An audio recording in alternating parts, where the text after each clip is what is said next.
ಬರಗಾಲದಿಂದಾಗಿ 48 lakh hectare ಬೆಳೆ ನಾಶವಾಗಿದೆ. ಆದರೆ ಕೇಂದ್ರ ಸರ್ಕಾರವು ತಾರತಮ್ಯ ನೀತಿ ಅನುಸರಿಸುತ್ತಾ ಪರಿಹಾರ ನೀಡುತ್ತಿಲ್ಲ ಎಂದು ರಾಜ್ಯ ಸರ್ಕಾರದ ಪರವಾಗಿ ಸುಪ್ರೀಂ ಕೋರ್ಟ್ನಲ್ಲಿ ಅರ್ಜಿ ಸಲ್ಲಿಸಲಾಗಿದೆ ಎಂದು ಮುಖ್ಯಮಂತ್ರಿ ಸಿದ್ದರಾಮಯ್ಯ ಹೇಳಿದರು. ಅವರು ಈ ನಿಟ್ಟಿನಲ್ಲಿ ಗೃಹ ಕಚೇರಿ ಕೃಷ್ಣಾದಲ್ಲಿ ಸುದ್ದಿಗೋಷ್ಠಿ ನಡೆಸಿ ಮಾಹಿತಿ ನೀಡಿದರು. ಬರಗಾಲದಲ್ಲಿ ಎನ್ಡಿಆರ್ಎಫ್, ಎಸ್ಡಿಆರ್ಎಫ್ ಎಷ್ಟು ಪರಿಹಾರ ನೀಡಬೇಕು ಎಂದು ನಿಯಮ ಇದೆ.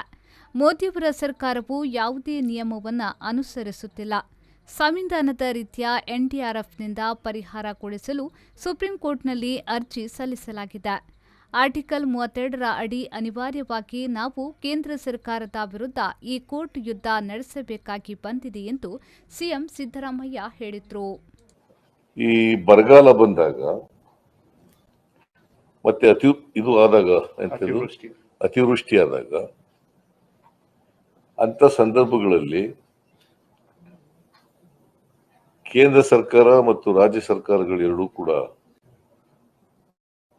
ಜನರ ಕಷ್ಟಗಳಿಗೆ ಸ್ಪಂದಿಸಬೇಕು ಅನ್ನೋ ಕಾರಣಕ್ಕೋಸ್ಕರವಾಗಿ ಈ ಕಾನೂನನ್ನ ಮಾಡಿರ್ತಕ್ಕಂಥದ್ದು. Disaster management act 2005. ಈಗ ಎಸ್ಡಿಆರ್ಎಫ್ ಅಂತ ಇದೆ, ಎನ್ಡಿಆರ್ಎಫ್ ಅಂತ ಇದೆ. ಎಸ್ಡಿಆರ್ಎಫ್ ಅಂತಂದ್ರೆ state disaster management disaster response fund. State disaster response fund. NDRF ಅಂತಂದ್ರೆ ನ್ಯಾಷನಲ್ ಡಿಸಾಸ್ಟರ್ ರೆಸ್ಪಾನ್ಸ್ ಫಂಡ್. ಈ ಸ್ಟೇಟ್ ಎಸ್ಡಿಆರ್ಎಫ್ ನಲ್ಲಿ ಅದು ಪ್ರತಿ ವರ್ಷ ಪ್ರತಿ ರಾಜ್ಯಗಳಿಗೂ ಕೂಡ ಎಷ್ಟು ದುಡ್ಡು ಇರಬೇಕು ಅಂತಕ್ಕಂಥದ್ದನ್ನು ನಿಗದಿ ಮಾಡ್ತದೆ. ಅದು ನಿಗದಿ ಆಗೋದು ಯಾವುದು ಇದ್ರ ಮೇಲೆ ಅಂತಂದ್ರೆ ಫೈನಾನ್ಸ್ ಕಮಿಷನ್ ರಿಪೋರ್ಟ್ ಮೇಲೆ. ಈಗ 15 ಫೈನಾನ್ಸ್ ಕಮಿಷನ್ ರಿಪೋರ್ಟ್ ಕೊಟ್ಟಿದೆ.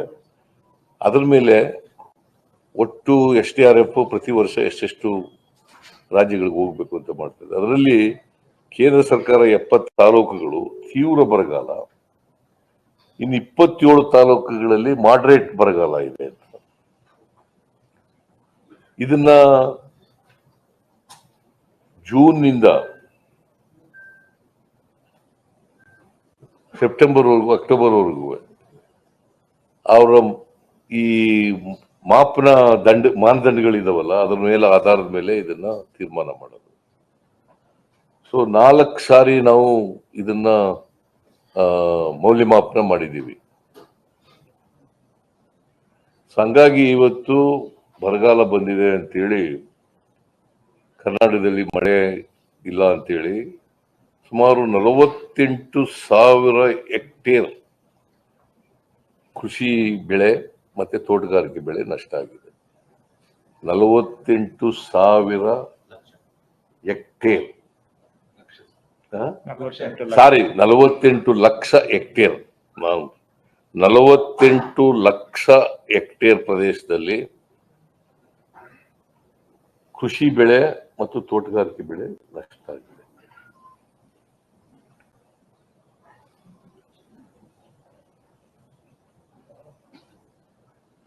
ನಾವು 3 ಮೆಮೊರಾಂಡಮ್ಗಳನ್ನ ಕೇಂದ್ರ ಸರ್ಕಾರಕ್ಕೆ ತಲುಪಿಸಿದ್ದೀವಿ.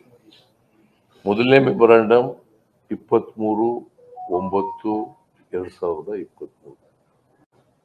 23/9/2023. ಎರಡನೇ ಮೆಮೊರಾಂಡಮ್ 20/10/2023. ಮೂರನೇ ಮೆಮೊರಾಂಡಮ್ 15/11/2023. Am I correct?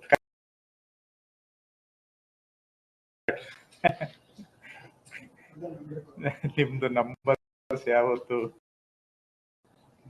ಒಂದು